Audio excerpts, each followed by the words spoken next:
Hey, real estate agents, it's Jeff Underwood with the weekly closer along with my business partner, Joey Sampaga, the man with the plan. We are the real estate marketing maniacs. Oh, yeah. How's it going, buddy? Doing all right. How you doing? Doing awesome, man. Doing awesome. So, it's Cinco de Mayo. Cinco de Mayo, baby. Yeah. I think we might have to go get some Mexican food. Yeah. Well, I think I'm supposed to meet my wife later for that. But anyway, hey, we want to bring you a special podcast today that's all about niche marketing. We've been doing a lot of classes around the valley, and we're getting a lot of folks that are coming up, or real estate agents coming up to us after, and some of them are asking that very question about niche marketing. What exactly does it mean? How do I need to get into niche marketing? Because too many people, Joey, especially in real estate, they think, I want to work with people that want to buy on the east, in the East Valley, in the West Valley, buying condos or selling big houses or baby boomers or millennials. They're all over the place. Yeah. About who they're willing to work with. That's right. It's like they want to be jack of all trades. Jack of all trades. Absolutely. So I want to share with you a little bit about niche marketing, about building your tribe, about some things that Joey and I are actually testing with our own little niche, and we won't tell you what that is right now, but we will definitely give you some ideas here as we go. One of the things I want to tell you first is what exactly is a niche, or what does it mean to niche market? It's to go extremely narrow with what you do or who you serve, becoming known for that one thing. That's good. For that one thing. Yeah. And then we're actually going to teach this we have, 3 classes coming up over the next couple weeks, and we'll make sure that you get those dates and times because we'd love for you to come out. We're going to do an exercise in this class. Each person will get their own handout that they'll be able to go through this particular exercise to help you figure out more about your niche market, or where you could maybe spend a little bit more time with your marketing efforts and your content to really start getting people that you want to work with, and about building that tribe. You see, a tribe is to create a brand, to craft an extraordinary experience, or evoke a set of feelings, to draw your line in the sand and stand for something so powerful that your ideal clients flock to you, literally building a tribe around you. If you haven't read the book Tribes yet by Seth Godin, I highly recommend it. You can also see his TED Talk about tribes. Just go to YouTube and type in TED Talk, Tribes, Seth Godin. It's Godin. It's a great talk, and it will give you some awesome ideas for how you can develop your own niche, marketing your own tribe. So I'm curious. Yes. Because there are people out there who are afraid to niche themselves so narrow because they don't get, they're thinking they're not going to get enough business. Right. What would you say to them? So I would tell you this. So I actually have a book, and I'm glad you asked this, because there's a book out there that I've read called Selling the Invisible by Harry Beckwith. Selling the Invisible. And he goes on, in this book, he talks about that very thing. So he says, stand for one distinctive thing that will give you a competitive advantage. He also shares an example of an airline that did that very thing. I want to find this for you. So here it is right here. And this is exactly what you said, Joey. The employees were so scared, they were fearful that they were going to lose business because this group or the marketing team for this airline decided, hey, let's go so niche. Yeah. So what they did was, here's what some of the people say. So why all the fear? Because standing for one thing means you cannot expressly stand for other things, which means what? You have to sacrifice. Yeah. You have to sacrifice things. So they were like, no, we can't give up the business. We have to say we are this and this and this. Mm-hmm. We're sacrificing opportunity. Forget that. So they went on to, what they decided to do was, instead of just being the one airline for tourists, which is what most of their clients were, they decided to really focus in on business travel, which business travel, people will pay a little bit higher because you get a certain type of business travel. I think this one they included, olives in the martinis or whatever, right? It talks about that actually in the book here. But they were afraid they're going to lose all their tourists. Okay. The thing, what happened was, as soon as they started specializing in business travel, this Euro class, they called it for business travels, they were filling up their seats quicker with the business travel, and then they were able to then lower the prices on the remaining seats, which now the tourists flocked to again because they were actually cheaper. Wow. So they raised the price on certain seats, filled up as much as possible, then lowered the price on them. So that actually was a win-win for them, instead of feeling like, oh my gosh, we're going to lose our business. So we have to be the same way with real estate. He goes on to say, to broaden, this is something to really think about with your business, to broaden your appeal, you have to narrow your position or your focus. Okay. So give us some examples that, for real estate. Yes. So examples would be this. You know, new home sales could be an example where you are focusing strictly or purely on new home sales. Now, does that mean if somebody comes along that wants you to sell their house, you know, it's somebody in your database or what have you, it doesn't mean that you wouldn't help them sell the house. What the point is this. You're picking a niche, and it's called niche marketing. So most of your marketing would speak to new home sales. Yeah. If you want to do that one. So you could technically go out with your camera, go to all the new home developments, start talking up new home sales. People would start then recognizing you as that new home, resource, basically, right? Makes sense. Luxury properties are some other ones.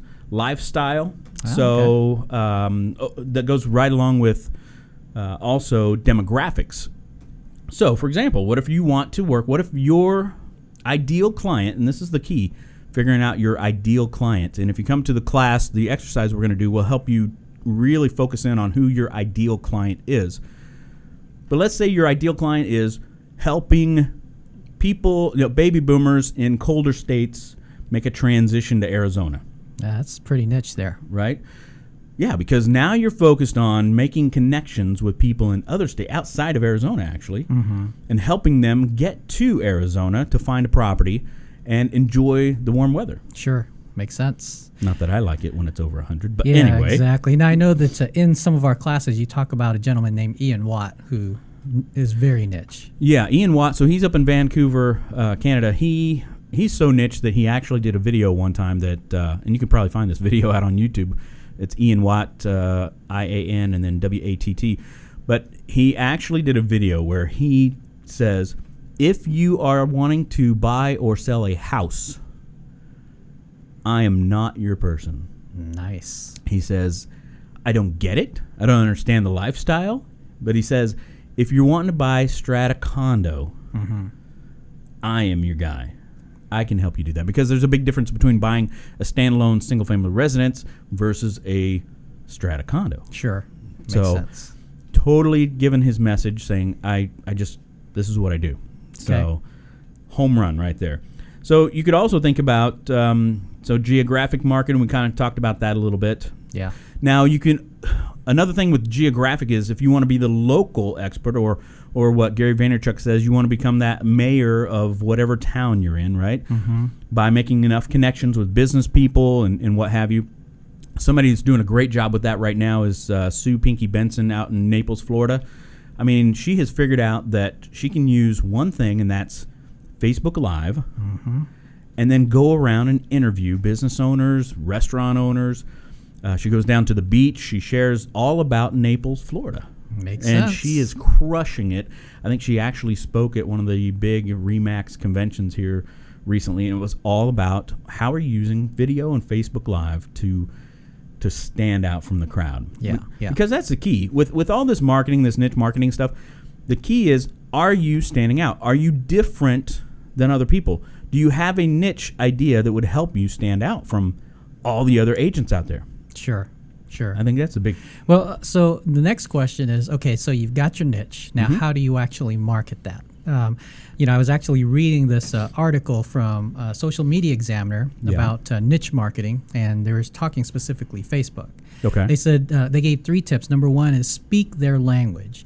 If you're niching in a specific, let's say a community or a lifestyle, you have to speak their language. Absolutely. Right? And then tip number 2 is reinforce their mood and interest, posting pictures and quotes that appeal to the unique mindset of this niche. And you can also share other people who have the same niche to give that information. And then tip number 3, the final one, is support their social stance. It says if your business openly aligns with the niche audience on an issue or controversial subject, you can publish posts that make clear statements to signify your support. That's a great point. Yeah. Those are good. I like Social Media Examiner. Yeah, they're It's good. good stuff. No, I love that. And definitely you have to think about, once you figure out who that niche is or who that audience is, one thing to ask yourself is this: what social media platforms do my target audience flock, to use? Yeah. Or what do they flock to? What do they use with regards to social media? Because if you're targeting, like we were saying, people moving from the cold states to Arizona, Yep. baby boomers, let's say, you're probably not going to use Snapchat as much as you're going to use something like Facebook. That makes sense. Because that's where they play. That's right. So, hey, we really want you to come out to the classes. We'll make sure that the dates and times links are in the description for us for the classes, unless you have it pulled up right there. I do have it pulled up. Oh, okay. So we have it in 3 different areas. We have Phoenix, Scottsdale, and the West Valley. So the West Valley will be May 10th, okay, at Weimar. On May 11th will be the one here in Phoenix. That'll be at the Security Title Corporate Office. And then next week, or the following week, which is May 17th, will be in Scottsdale at the SAR Association. Got it. Yeah, I think the West Valley starts at 11. Phoenix and Scottsdale both, I believe, start at 10. Correct. That's in right. the morning. So we'd love for you all to come out and check out the class. We're working on some giveaways for this month, so we'd love for you to come out, sign up at the class itself for some of the giveaway, the things that we're going to be giving away later. What are they going to win? Okay, I guess I better just tell you. So we are going to give away, let me just pull this back up here. We're going to be doing a drawing at the end of May, and it's going to be for, I think we're going to give away three or four of them. It's the blue Snowball microphones. That's an so awesome condenser microphone. mic. It's really great for doing your market updates. It comes with a USB. You can plug it right into your computer. That way, if you don't want to be on camera, That's right. you can just record your screen, use the nice microphone that we're going to be giving away. Yeah, I have one of them myself, and it's awesome. Yeah, so show up to the class, get registered. Also, another way to enter the drawing is to subscribe for the weekly closer. Yes. So we'll make sure that everybody knows how they can subscribe to the Weekly Closer. I know one place they can do it is at theweeklycloser.com. That's right. Theweeklycloser.com. Just go check it out. So anyway, we're super excited about the class. It's going to be awesome. I hope that you make it out, because I'm going to really, really challenge you to think about your specific niche. Again, you'll leave with an actual form or a document we'll go through together, and you will have a really, really good idea of what you need to be focusing on for your real estate business. So It's going to be a great class. absolutely. Hey, until then, hope you all have a fantastic day. Take care. Bye.